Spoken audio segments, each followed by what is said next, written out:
Стигнавме до петото поглавје од разговорите со Бога на Нил Доналд Волш. Уживајте. Кој е вистинскиот пат до Бога? Дали тој пат води низ одрекувања, како што веруваат некои јогини, или низ страдањето? Дали страдањето и покорноста се пат кон Бога, како што велат многу аскети? Многу религии учат дека патот до рајот ќе го заслужиме ако сме добри. Дали тоа е вистина? Имаме ли слобода да се однесуваме како што сакаме, да ги игнорираме или да ги кршиме правилата, да ги отфрлиме традиционалните учења, да се впуштиме во задоволување на своите желби и така да пронајдеме нирвана, како што сметаат многу следбеници на движењето New Age? Што е правилно? Крутите морални стандарди или прави како што сакаш? Традиционалните вредности или импровизирај во процесот на правење? Што е правилно? 10 Божји заповеди или 7 чекори кон просветление? Бог одговара. Гледам дека имаш силна потреба тоа да биде на еден или на друг начин. А зар не би можело да биде на сите тие начини? Те прашувам бидејќи не знам. Ке ти одговорам така за да разбереш најдобро. Иако ти велам дека одговорот лежи внатре во тебе. Тоа им го велам на сите луѓе што ги слушаат моите зборови и ја бараат мојата вистина. На секое срце кое искрено праша кој е патот до Бога, му беше покажано. Вистината секој ќе ја почувствува со своето срце. Дојди кај мене по патеката на срцето, а не по патот на умот. Никогаш нема да ме пронајдеш во умот.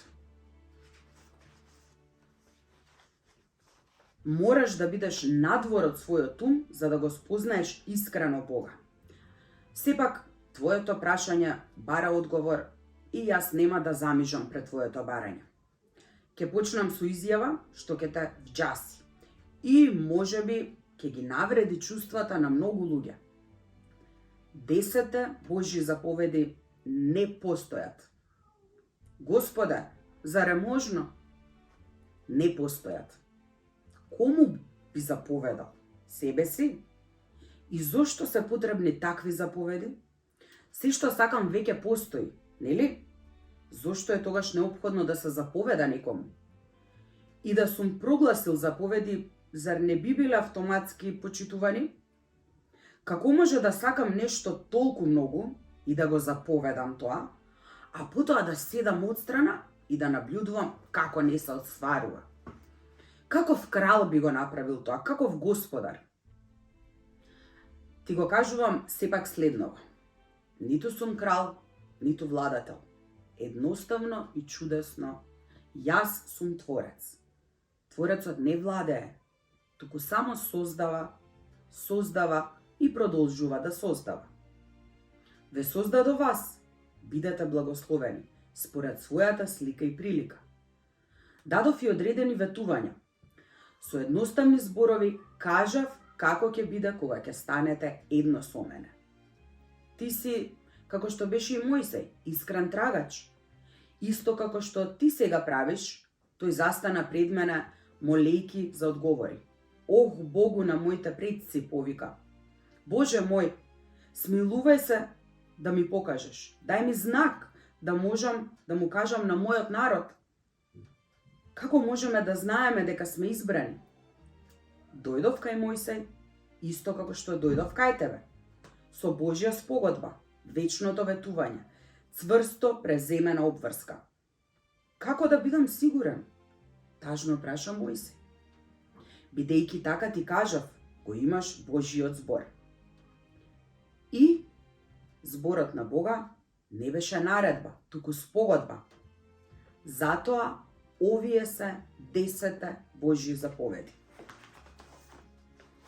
Ке знаеш дека си тргнал по Божјиот пат, кога ќе се појават знаци, навестувања, промени во тебе. Под 1. Ке го сакаш Бога со целото срце, ум и душа. Пред мене нема да постои ниту еден друг Бог.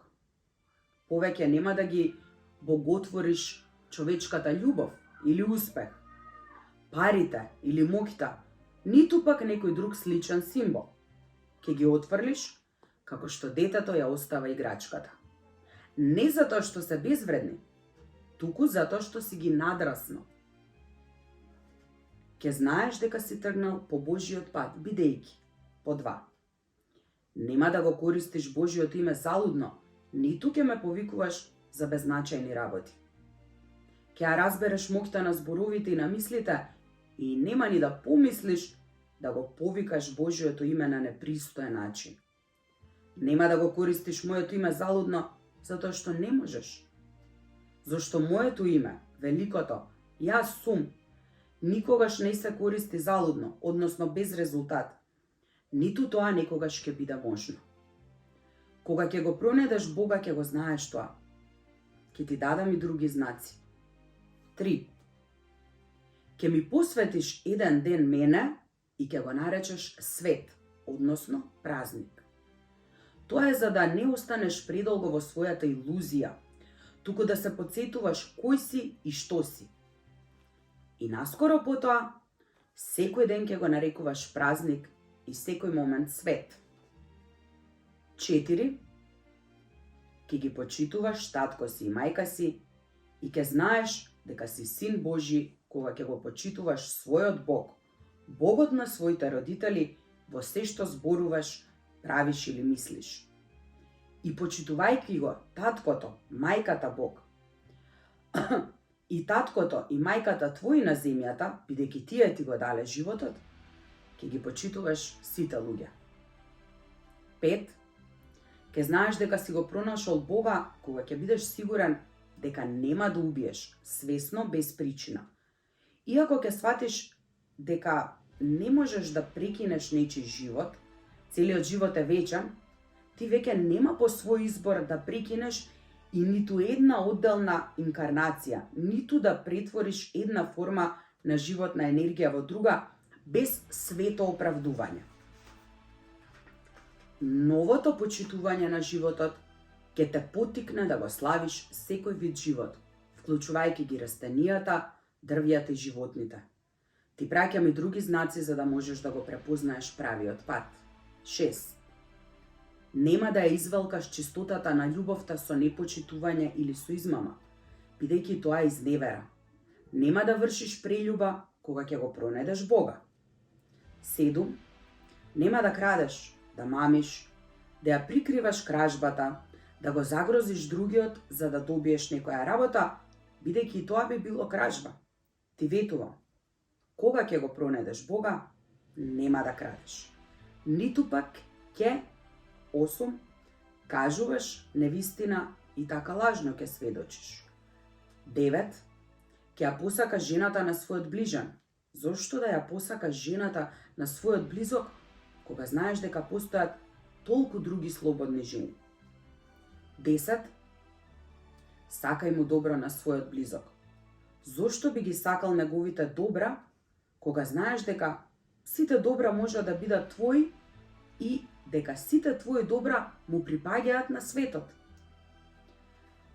Ќе знаеш дека си го пронашал патот на Бога кога ќе ги видиш овие знаци. Ти ветувам, кој искрено го бара Бог, нема повеќе да прави такви работи. Би било невозможно и понатаму да се однесуваш така. Ова се ваши слободи, а не ваши ограничувања. Ова се мои обврски, не мои заповеди. Бог не му наредува на оној што го создал. Бог само им кажува на Божите деца. На овој начин ќе знаете дека доаѓате дома. Мојсе искрено праша, како да знам, дај ми знак. Ми го постави истото прашање што сега ти го поставуваш. Истото прашање што сите луѓе насекаде го поставуваат уште од почетокот на времето. Одговорот е секогаш ист, но никогаш немало и никогаш нема да има наредување. Кому да наредувам? И кого да казнам ако моите наредби не се исполнуваат? Постојам само јас.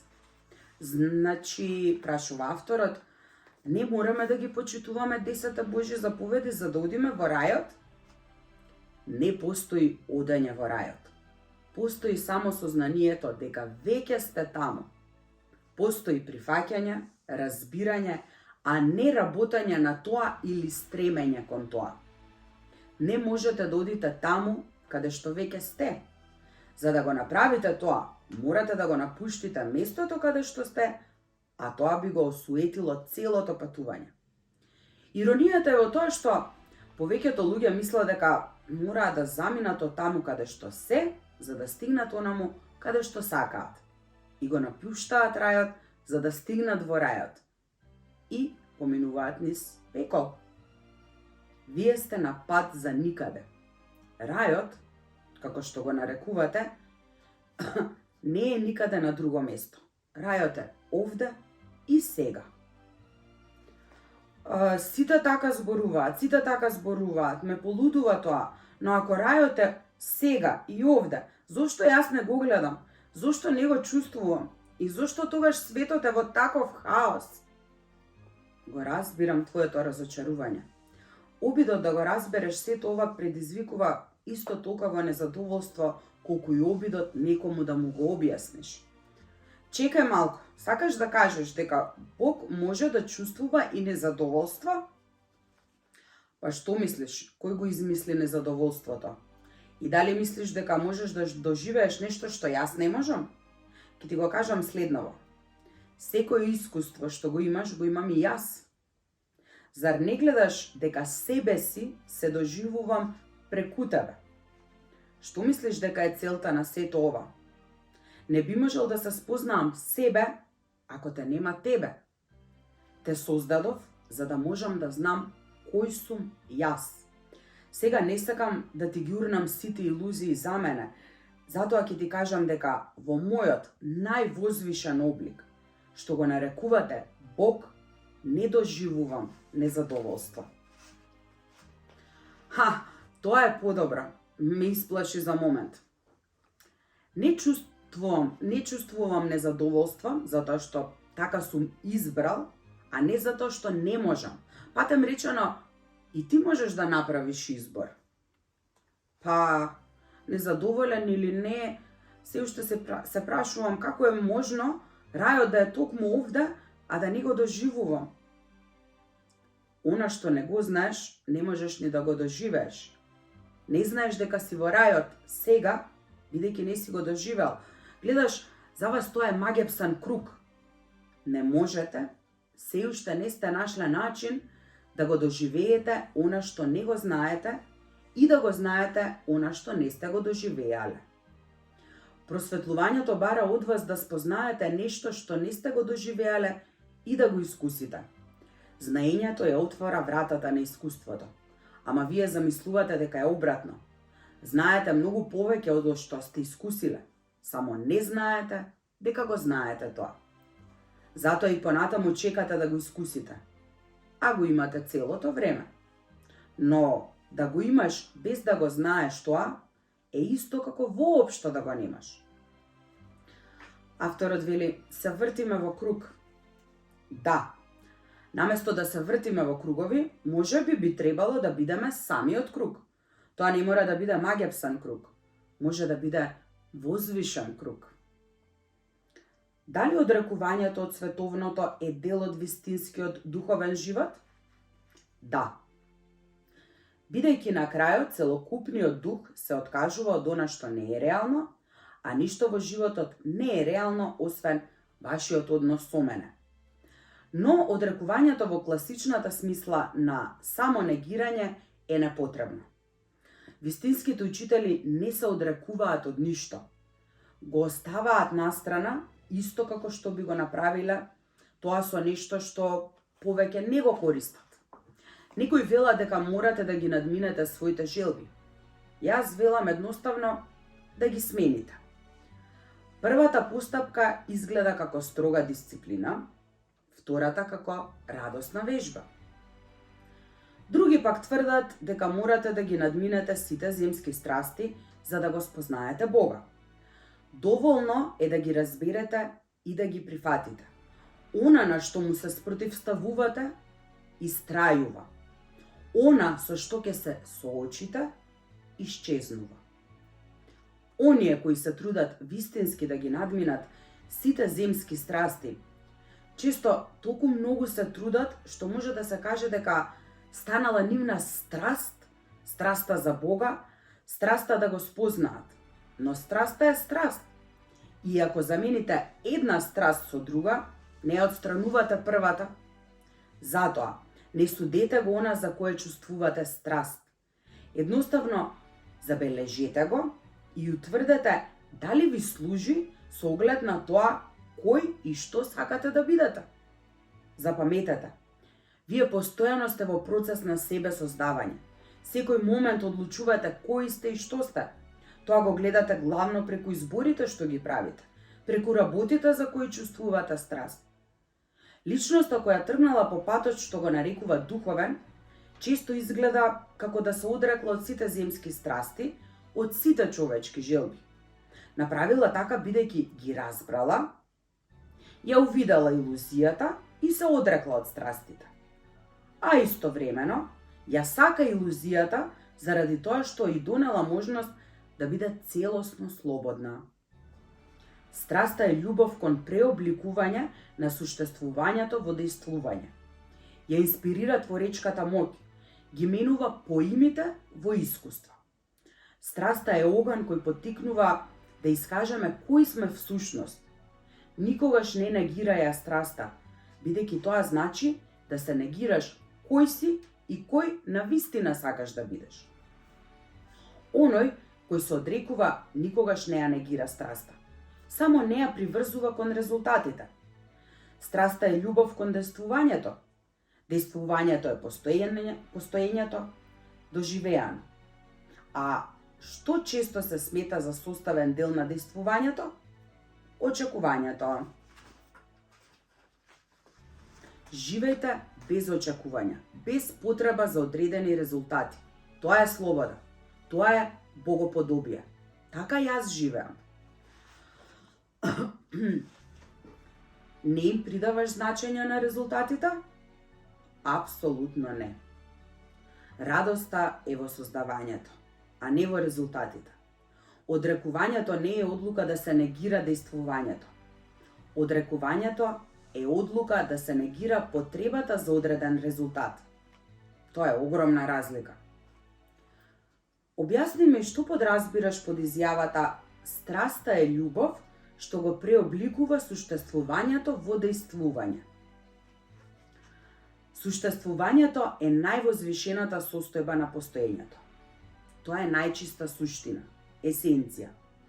Тоа е пројавата на Бога сега, не сега, се, не се, секогаш, никогаш. Чистото суштествување е чисто богување. Сепак, никогаш не ви беше доволно само суштествувањето. Секогаш се стремевте да искусите кои сте, а тоа бара сосема друг вид божествена пројава, дејствување. Да речеме дека во срцевината на своето прекрасно битие, вие сте оној вид божество што се нарекува љубов. Тоа е патем речено вистината за вас. Едно е да се биде љубов, а сосема друго да се направи нешто со неа. Душата копне е да направи нешто од тоа што е, за да може да се искуси себе си. Затоа настојува да ја оствари својата највозвишена замисла низ дејствувањето. Овој нагон е страст. Убија страста и ќе го убиеш Бога. Страста е Бог кој ти се јавува и те поздравува. Но гледаш, кога Бог еднаш или Богот во тебе прави нешто со љубов, веќе се остварил и повеќе ништо не му треба. Од друга страна, човекот често чувствува потреба да му се врати вложеното. Ако некого сакаме, тоа е убаво, но треба да добиеме нешто за возврат на таа љубов, така некако. Но тоа не е страст, туку очекување. Очекувањето е најголемиот извор на човечката несреќа. Тоа го разделува човека од Бога. Оној кој се одрекува од световното, се труди да ја прекине оваа раздвоеност преку искуството, кое источните мудрици го нарекуваат самадхи, тоа е единство и обединување со Бога. славење со божественото. Следствено, оној кој се одрекува од световното, се одрекува од резултатите, но никогаш не се одрекува од страста. Всушност, учителот инстинктивно знае дека страста е правиот пат. Страста е патот кон самосознавањето. Дури и со земни поими можеме да кажеме дека ако во тебе нема страст за ништо, нема ни живот. Рече дека она со што се соочуваш исчезнува, а она на кое му се спротивставуваш трае. Те молам, објасни ми. Не можеш да му се спротивставуваш на нешто што не си го прифатил како реалност. Спротивставувајќи му се, му дозволуваш да стане реалност. Колку повеќе се спротивставуваш, тоа станува пореално, без разлика на што се спротивставуваш.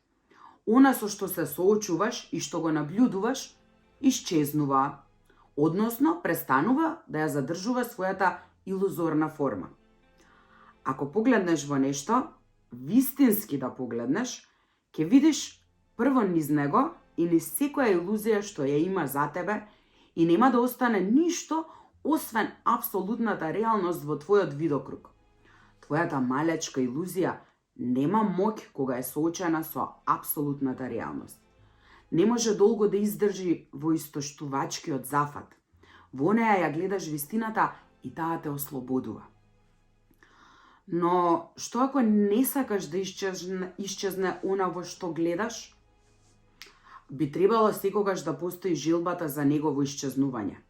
Нема ништо во реалноста за што треба да се врзуваш. Сепак, ако ја избереш илузијата на животот, наместо апсолутната реалност, можеш едноставно повторно да ја создадеш, како што си ја создал на почетокот. Така, во својот живот можеш да го имаш она што си го избрал и да го отстраниш она што веќе не сакаш да го доживуваш.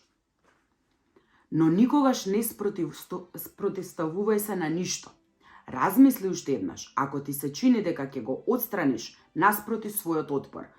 Зар не ти кажав дека сите мисли се креативни? Дури и мислата која вели дека не сакам нешто? Зошто размислуваш за тоа ако не го сакаш? Не размислувај за тоа ни за момент. Сепак, ако мораш, односно ако не можеш да не размислуваш, тогаш не спротивставувај се. Погледни директно во што и да е тоа. Прифати ја реалноста на своето создавање.